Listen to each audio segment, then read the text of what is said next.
ವಿಜಯನಗರ ಪೊಲೀಸರಿಂದ ಒಂದು ನಟೋರಿಯಸ್ ಕಳ್ಳರ ಬಂಧನ ಮಾಡುವಂತ ಯಶಸ್ವಿ ಕೆಲಸ ಆಗಿದೆ. ವಿಜಯನಗರ ಪೊಲೀಸರಿಂದ ನಟೋರಿಯಸ್ ಕಳ್ಳರ ಬಂಧನ ಆಗಿದೆ. ಈ ಆರೋಪಿಗಳಿಂದ 23.60 ಲಕ್ಷ ಮೌಲ್ಯದ ಚಿನ್ನವನ್ನು ವಶಪಡಿಸಿಕೊಂಡಿದ್ದಾರೆ.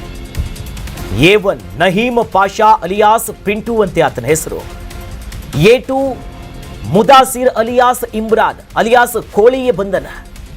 ರೆಂಕೋ ಲೇಔಟ್ನಲ್ಲಿ ರಾತ್ರಿ ವೇಳೆ ನಡೆದಿದ್ದಂಥ ಒಂದು ಸರಗಳ್ಳತನ ಪ್ರಕರಣ. ನಂತರದಲ್ಲಿ ಇಡೀ ಗ್ಯಾಂಗ್ ಅನ್ನ ಪೊಲೀಸರು ಈಗ ಬಂಧಿಸಿದ್ದಾರೆ. ದೃಶ್ಯದಲ್ಲೂ ಕೂಡ ಗಮನಿಸಬಹುದು ರಣರೋಚಕ ಕಾರ್ಯಾಚರಣೆಗಳು ಹೇಗಾಯಿತು, ಯಾರು ಏನು, ಪೊಲೀಸರು ಹೇಗೆ ಅರೆಸ್ಟ್ ಮಾಡಿದ್ರು ಅನ್ನುವಂಥ CCTV ದೃಶ್ಯಾವಳಿಗಳು ಜೊತೆಯಲ್ಲಿ ಆರೋಪಿಗಳನ್ನ ಗಮನಿಸಬಹುದು. ತಪ್ಪಿಸಿಕೊಳ್ಳೋದಕ್ಕೂ ಕೂಡ ಅವರು ಪ್ರಯತ್ನ ಮಾಡ್ತಾರೆ.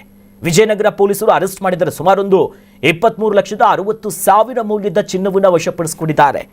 ನಹೀಮು, ಆತನ ಹೆಸರು ನೋಡಿ ಪಿಂಟು ಅಂತೆ, ಇನ್ನೊಬ್ಬ ಇಮ್ರಾನು, ಇವರೆಲ್ಲರನ್ನ ವಶಪಡಿಸಿಕೊಂಡಿದ್ದಾರೆ. ಅಂದ್ರೆ ವಾಕಿಂಗ್ ಮಾಡುವ ಮಹಿಳೆಯರನ್ನೇ ಟಾರ್ಗೆಟ್ ಮಾಡ್ತಿದ್ರಂತೆ. ಎಲ್ಲಾದ್ರೂ ಒಬ್ಬೊಬ್ಬರೇ ಹೆಣ್ಮಕ್ಳು ಅಥವಾ ಹೆಂಗಸರು ಹೋಗ್ತಾ ಇದ್ರೆ ಅವ್ರನ್ನ ಹಿಂಬಾಲಿಸಿ ಅವ್ರ ಕುತ್ತಿಗೆಯಲ್ಲಿದ್ದಂತ ಮಾಂಗಲ್ಯ ಸರ ಎಲ್ಲವನ್ನ ಕದ್ದು ಪರಾರಿ ಆಗ್ತಿದ್ರು. 25 ಗ್ರಾಂ ಚಿನ್ನದ ಸರವನ್ನ ಕದ್ದು ಎಸ್ಕೇಪ್ ಆಗಿರ್ತಾರೆ. ಪ್ರಾಣದ ಹಂಗನ್ನ ತೊರೆದು ನಹೀಮ್ ಪಾಷನನ್ನ ಪೊಲೀಸರು ಬಂಧಿಸಿದ್ದಾರೆ. ಬಹಳ ನಟೋರಿಯಸ್ ಇವರು. ಸಿನಿಮಾ ಸ್ಟೈಲ್ನಲ್ಲಿ ಅವರ ಬೆನ್ಹಟ್ಟಿ ಸೈಲೆಂಟ್ ಆಗಿನೇ ಅವರನ್ನ ಅರೆಸ್ಟ್ ಮಾಡಿದ್ದಾರೆ. ಅಪರಾಧ ವಿಭಾಗದ ಸಿಬ್ಬಂದಿ ಚಂದನ್ ಕುಮಾರ್, ಅನಿಲ್ ಕುಮಾರ್ ರಿಂದ ಚೇಸ್ ಮಾಡಿ ಪಕ್ಕಾ ಸಿನಿಮಾ ಸ್ಟೈಲ್ನಲ್ಲೇ ರಣರೋಚಕ ಕಾರ್ಯಾಚರಣೆಯಾಗಿದೆ. ಬಂಧಿತ A1 ನಹೀಮ್ ಪಾಷಾ. ನಂತರದಲ್ಲಿ ನೋಡಿ, ಬೆಂಗಳೂರಿನ ವಿವಿಧ ಪೊಲೀಸ್ ಠಾಣೆಗಳಲ್ಲಿ ಈ ನಹೀಮ್ ಪಾಷನ ವಿರುದ್ಧ ಪ್ರಕರಣ ಇದೆ. 9ಕ್ಕೂ ಹೆಚ್ಚು ಕೇಸ್ ಇದೆಯಂತೆ ಇವನ ಮೇಲೆ. ಮುದಾಸಿರ್ ಅಲಿಯಾಸ್ ಕೋಳಿ, ಅದೇನು ಕೋಳಿ ದಡು ಕಳ್ಳ ಇವ. ಈತನ ಮೇಲೂ ಕೂಡ ಸಿಟಿಯಲ್ಲಿ ಒಂದು 38ಕ್ಕೂ ಹೆಚ್ಚು ಪ್ರಕರಣಗಳಿದೆ. ಬೇರೆ ಬೇರೆ ಸ್ಟೇಷನ್ನಲ್ಲಿ ರಾಬರಿ, ಸರಗಳ್ಳತನ, ಸುಳಿಗೆ, ಏನು ಪೊಲೀಸರ ಕಣ್ತಪ್ಪಿಸಿ ಇವರೆಲ್ಲರೂ ಕೂಡ ತಲೆಮರೆಸ್ಕೊಂಡಿದ್ರು, ಓಡಾಡಿಕೊಂಡಿದ್ರು. ನಂತರದಲ್ಲಿ ಅವ್ರ ಮೇಲೆ ಕಟ್ಟುನಿಟ್ಟಿನ ಕ್ರಮಕ್ಕೀಗ ಪೊಲೀಸರು ಮುಂದಾಗಿ ಎಲ್ಲವನ್ನ ವಶಪಡಿಸಿಕೊಂಡಿದ್ದು, ವಿಜಯನಗರ ಪೊಲೀಸರ ಈ ಕಾರ್ಯಾಚರಣೆಗೆ ಎಲ್ಲೆಡೆ ಮೆಚ್ಚುಗೆಗಳು ಕೂಡ ಈಗ ವ್ಯಕ್ತವಾಗ್ತಿದೆ.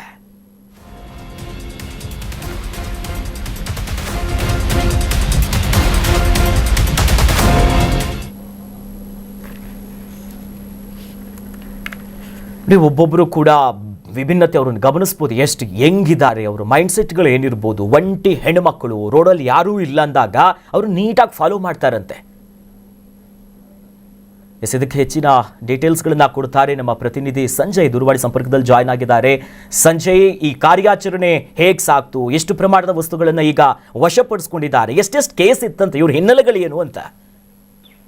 ಅಖಿಲೇಶ್, ಏನಂತ ಹೇಳಿದ್ರೆ, ಈಗ ಕಳೆದ ತಿಂಗಳು ಜ್ಞಾನ ಭಾರತಿ, ವಿಜಯನಗರ ಹಾಗೆ ಏನು ಆ ಸುತ್ತಮುತ್ತ ವ್ಯಾಪ್ತಿಯಲ್ಲಿ 3 ಚೈನ್ ಸ್ನ್ಯಾಚಿಂಗ್ ಪ್ರಕರಣಗಳು ದಾಖಲಾಗುತ್ತೆ. ಆ ಒಂದು ಪ್ರಕರಣಗಳನ್ನ ಏನು ಬೆನ್ನಟ್ಟಂತಹ ಪೊಲೀಸರು ಈ ಒಂದು ಆರೋಪಿಗಳನ್ನ ಬಂಧಿಸಿರುವಂತದ್ದು. ಅಂದ್ರೆ A1 ಆರೋಪಿ ನಾಸಿಮ್ ಪಾಷಾ ಅಲಿಯಾಸ್ ಪಿಂಟು ಹಾಗೆ ಮುದಾಸಿರ್ ಅಲಿಯಾಸ್ ಇಮ್ರಾನ್ ಏನಿದ್ದಾನೆ, ಇವರಿಬ್ಬರನ್ನು ಕೂಡ ಬೆನ್ನಟ್ಟಿ, ಅಂದ್ರೆ ಆ ಒಂದು ಪ್ರಕರಣದ ಹಿನ್ನೆಲೆಯನ್ನ ಇಟ್ಕೊಂಡು ಎಲ್ಲಿಯವರು ಮತ್ತೆ ಎಲ್ಲಿಂದ ಬಂದ್ರು ಅಂತ ಹೇಳಿ CCTVಗಳನ್ನ ಪರಿಶೀಲನೆ ಮಾಡಿ ಈ ಒಂದು ಪ್ರಕರಣವನ್ನ ಬೇಕಿರುವಂತದ್ದು. ಈಗ ವಿಜಯನಗರದ ಪೊಲೀಸ್ ಠಾಣಾ ಪೊಲೀಸರು ಈ ಒಂದು ಆರೋಪಿಗಳನ್ನ ಬಂಧಿಸಿ ಈಗ ಅರೆಸ್ಟ್ ಮಾಡಿರುವಂತದ್ದು. ಅಂದ್ರೆ ಏನು 23 ಲಕ್ಷದ ಮೌಲ್ಯವಂತ ಚಿನ್ನಾಭರಣವನ್ನ ಅವ್ರ ಹತ್ರದಿಂದ ಈಗ ವಶಪಡಿಸಿಕೊಂಡಿರುವಂತದ್ದು. ಹಾಗೆ ಏನೆಲ್ಲ ಕೃತ್ಯವನ್ನ ಮಾಡಿದ್ರು, ಹಾಗೆ ಅವರ ಹಿನ್ನೆಲೆ ಏನು, ಎಲ್ಲವನ್ನೂ ಕೂಡ ಪರಿಶೀಲನೆ ಮಾಡಿದಂತ ಸಂದರ್ಭದಲ್ಲಿ ಏನು ಪಿಂಟು ಅಂತ ಏನು ಆರೋಪಿದ್ದಾನೆ,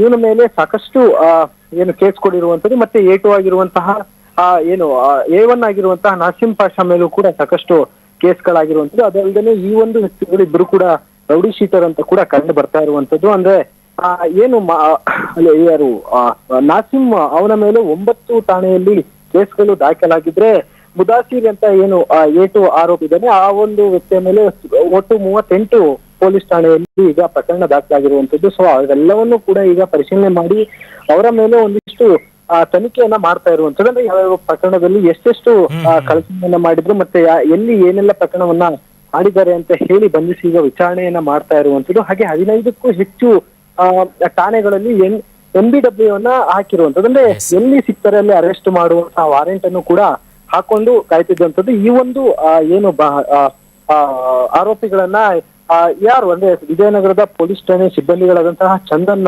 ಹಾಗೆ ಅವರ ಒಂದು ಇನ್ನೊಬ್ಬರು ಸಿಬ್ಬಂದಿ ಕೂಡ ಬಂಧನವನ್ನ ಮಾಡಿ ಅವ್ರನ್ನ ತರುವಂತ ವೇಳೆಯಲ್ಲಿ ಸಾಕಷ್ಟು ಗಲಾಟೆಯನ್ನ ಮಾಡಿರ್ತಾನೆ. ಆ ಒಂದು CCTV ವಿಡಿಯೋ ಕೂಡ ಲಭ್ಯ ಆಗಿರುವಂತದ್ದು. ಅಂದ್ರೆ ತಪ್ಪಿಸ್ಕೊಳ್ಳಿಕ್ಕೆ ಟ್ರೈ ಮಾಡಿದ್ದಂಥದ್ದು. ಅಂದ್ರೆ ನಟೋರಿಯಸ್ ಒಬ್ಬ ಕ್ರಿಮಿನಲ್ ನ ಹಿಡಿಯೋದಕ್ಕೆ ಅವರ ಪ್ರಾಣದ ಹಂಗನ್ನ ತೊರೆದು ಈ ಒಂದು ಕಾರ್ಯ ಮಾಡಿರುವಂತದ್ದು. ಥ್ಯಾಂಕ್ ಯು ಸಂಜಯ್ ತಮ್ಮೆಲ್ಲ ಡೀಟೇಲ್ಸ್ಗೆ.